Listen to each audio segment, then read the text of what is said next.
ആ രീതിയിൽ വന്നു. പക്ഷെ വീണ്ടും ഒരു സ്നേഹം എന്നുള്ള രീതിയിൽ ഒരു കണക്ഷൻ വേറെ ആരും സംസാരിക്കില്ല പാർവതി.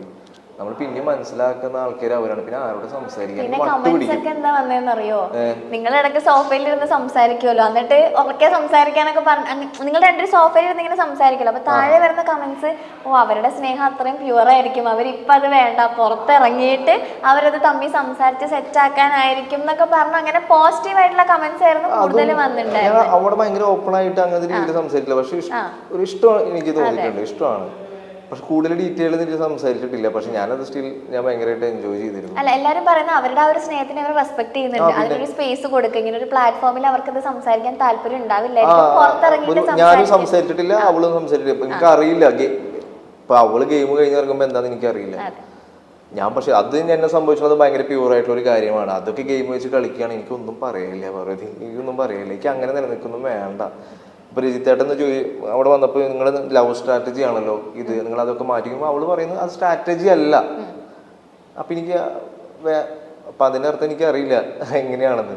പുറത്തിറങ്ങിയിട്ട് എനിക്കറിയില്ല എന്താണ് ഞാൻ. പക്ഷെ എൻ്റെ രീതിയിൽ പറയും, എനിക്ക് എൻ്റെ ലൈഫിൽ ഞാൻ ഏറ്റവും കൂടുതൽ സംസാരിച്ചുള്ള കുട്ടിയാണ്. എൻ്റെ പല കാര്യങ്ങളും ഫാമിലിയായിട്ട് ഭയങ്കര കണക്ഷൻ തോന്നിയിട്ടുണ്ട്. ആ രീതി എനിക്ക് ഭയങ്കര ഇഷ്ടമാണ്. ഇതാണ് എന്റെ ഉത്തരം. അതൊരു ലവ് സ്ട്രാറ്റജി അല്ല. പിന്നെ പറഞ്ഞ പോലെ പുറത്തറിയാലോ നമ്മൾ ചെറുതെന്തെങ്കിലും ഇതിന്റെ മുന്നിൽ നടക്കുന്നതിന് തൊട്ട് മുന്നിൽ വലിയൊരു കഥയുണ്ടാവും. ആ കഥ നിങ്ങൾ കാണുന്നില്ല. അതെ, ബാക്ക്ഗ്രൗണ്ട് മ്യൂസിക് ഒക്കെ ഇട്ടിട്ട് സാധനം വരുമ്പോ ഓ സാഗറും സെറീനയും റിലേഷൻഷിപ്പിലാണ്, അങ്ങനെയുള്ള ഒരു സംഭവം മൊത്തത്തിൽ ഇവിടെ പുറത്ത് കാണുന്ന പോലെയല്ല. എഡിറ്ററിന്റെ കയ്യിലാണ്. എഡിറ്ററിന് വില്ലനാക്കാം, നായകനാക്കാം, എന്ത് വേണമെങ്കിലും ആക്കാം. ഓക്കെ, ഇപ്പോ റെനീഷയുടെ സെറീനയുടെ കോൺവെർസേഷൻ കഴിഞ്ഞു, നിങ്ങളുടെ രണ്ടുപേരുടെ സംഭവത്തിലേക്ക് എത്തി. പിന്നെ മൂന്നാമത് വരുന്നത് ആ ലവ് ട്രയാങ്കിൾ ആണ്. ഓക്കെ, പിന്നെ അതൊരു ട്രോളായി ഇവിടെ. അവിടെ എത്തിയപ്പോഴേക്കും സംഭവം പിന്നെ എല്ലാരും ദൈവം ഇത് എന്താണ് നടക്കണേന്നായി. ഇത് വേറെ പ്രശ്നം.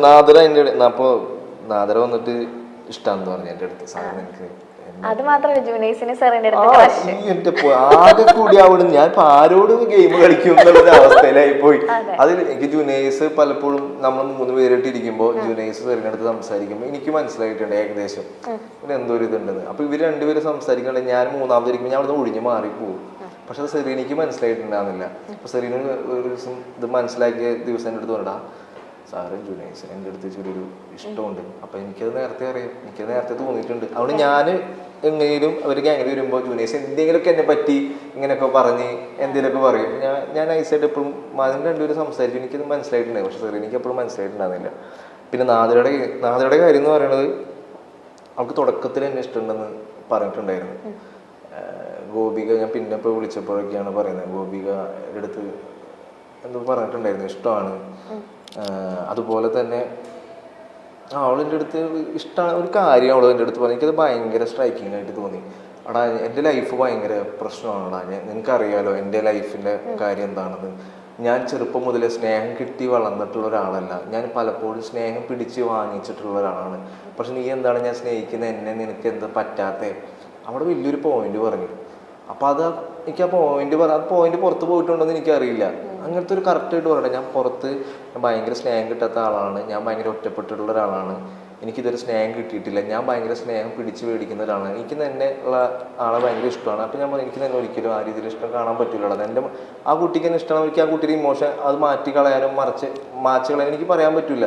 പക്ഷെ എനിക്ക് തന്നെ ആ രീതിയിൽ കാണാൻ പറ്റില്ല. ഞാൻ നല്ലൊരു ഫ്രണ്ട് എന്നുള്ള രീതിയിൽ കാണാം. അപ്പോൾ അവൾ നോമിനേഷൻ്റെ പ്രോസസ്സിൽ എത്തുമ്പോൾ എനിക്ക് പുറത്ത് പോയാലും കുഴപ്പമില്ല, പക്ഷെ ഇനിയുള്ള 2-3 ദിവസം നീ എൻ്റെ കൂടെ എന്നെ ഒന്നിന്ന് സംസാരിച്ച് ഞാൻ ലൈഫിൽ ഭയങ്കര ഹാപ്പിയാണ്. എനിക്ക് അവിടെ നോന്ന് വേണമെങ്കിൽ എനിക്ക് പറയാൻ തോന്നിയില്ല. അവിടെ പറഞ്ഞ വാക്കുണ്ടല്ലോ, എനിക്ക് സ്നേഹം കിട്ടിയിട്ടില്ല. നമ്മളാണെങ്കിൽ സ്നേഹത്തിന്റെ മുന്നിൽ അത് മാത്രം നമ്മൾ തോൽപ്പിക്കാൻ പറ്റുള്ളൂ. അതൊക്കെ ഗെയിം വെച്ച് കളിക്കാൻ എനിക്ക് അറിയില്ല, അത് എനിക്ക് മനസ്സിലാക്കാൻ പറ്റില്ല. പക്ഷെ അത് ഭയങ്കര പ്യൂറായിട്ടുള്ള പരിപാടിയാണ്. അത് വെച്ച് ഗെയിം കളിക്കുക ഇപ്പോഴും എൻ്റെ ഇത്. അപ്പൊ അവളങ്ങനെ പറഞ്ഞപ്പോൾ ഞാൻ കാരണം അവൾക്ക് സന്തോഷം കിട്ടണമെങ്കിൽ കിട്ടിക്കോട്ടെ, പക്ഷെ എനിക്കാണ് തിരിച്ച് പണി കിട്ടിയത്, അത് വേറെ വശം. അപ്പോൾ അവള് എവിക്ഷന് തൊട്ട് മുന്നേക്ക് അത് കിട്ടുകയാണെങ്കിൽ അത് ഭയങ്കര സന്തോഷമാണ്. പക്ഷെ ഞാനാണ് ഇപ്പൊ എവിക്റ്റഡ് ആയിട്ട് കൂടി ഇരിക്കുന്നു, അവളവിടെ ഗെയിം കളിച്ചോണ്ടിരിക്കുകയാണ്. അതാണ് ഇതിന്റെ വേറൊരു ട്വിസ്റ്റ്. ഇപ്പൊ ഞാൻ അവളുടെ അടുത്ത് പറയും എനിക്കിപ്പോ അങ്ങനെ കാണാൻ പറ്റില്ല നോ എന്ന് പറയുകയാണെങ്കിൽ അവള് മേലെ പോയിട്ട് ഇരുന്നിട്ട് അറിയും. അപ്പോഴും കട്ട് വരും, ഓ സാഗർ സൂര്യ എത്ര ക്രൂരനാണ്, ഇത്രയും സ്നേഹം തുറന്ന് പ്രകടിപ്പിച്ചിട്ട് പോലും നോ എന്ന് പറയുമ്പോൾ അവിടെ നിന്ന് കരയും, അവൾ ഇമോഷണൽ ആവും. അപ്പോൾ ഞാൻ അവിടെ ചിരിച്ചിരിക്കുന്ന ഒരു ഷോട്ടും കരയുന്ന ഒരു ഷോട്ടും അപ്പോഴും പ്രശ്നം തന്നെയാണ്. ഇത് ഇങ്ങനെ രീതിയിലുള്ളതാണ്. ഞാനിപ്പോ ഇത്രയും ദിവസത്തെ എപ്പിസോഡ് കംപ്ലീറ്റ്ലി കാണുന്ന ഒരാളാണ്. പറ്റുവാണെങ്കിൽ ലൈവ് ഇരുന്ന് അതും കാണാറുണ്ട്. ഓക്കെ, അപ്പൊ ഞാൻ ചോദിക്കുന്നത് എന്താ വെച്ച് കഴിഞ്ഞാൽ, സാഗർ ഇറങ്ങി കഴിഞ്ഞിട്ടും ഞാനൊരു പോയിന്റ് ചിന്തിച്ചിട്ടുണ്ട്, എന്താ സാഗർ ഇതിന് മറുപടി പറയാത്തേന്ന് ഞാൻ അടക്കം ചിന്തിച്ചിട്ടുള്ള കാര്യം നാദിരയുടെ കാര്യത്തില്. എന്തുകൊണ്ടാണ് അതിന് റെസ്പോണ്ട് ചെയ്യാത്ത?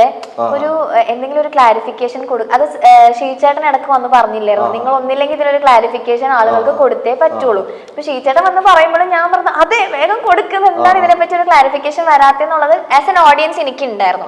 പക്ഷെ പിന്നെ സാഗർ ഇറങ്ങി കഴിഞ്ഞിട്ടാണെന്ന് തോന്നുന്നു അവിടെ ഒരു കോൺവെർസേഷനിൽ പറയുന്നുണ്ടായിരുന്നു ഷീച്ചേട്ടൻ അടക്കം സെറീന അടക്കം എല്ലാവരും നാദിരയുടെ ഇമോഷനെ അത്രത്തോളം സാഗർ റെസ്പെക്ട് ചെയ്തിട്ടുണ്ടെന്നുള്ളത്. ആ ഒരു പോയിന്റാണ് സാഗർ ഇപ്പൊ ഇവിടെ നിന്ന് പറഞ്ഞിട്ടുണ്ടായിരുന്നത്. അപ്പൊ മേ ബി ആ ഒരു കാര്യം തന്നെ ആയിരിക്കുമല്ലോ, ആ ഒരു ഇമോഷനെ റെസ്പെക്ട് ചെയ്യുന്നുണ്ട്. പിന്നെ ഒരു 100 പ്രാവശ്യം ഞാൻ പറഞ്ഞിട്ടുണ്ട് എനിക്ക് അങ്ങനെയില്ല.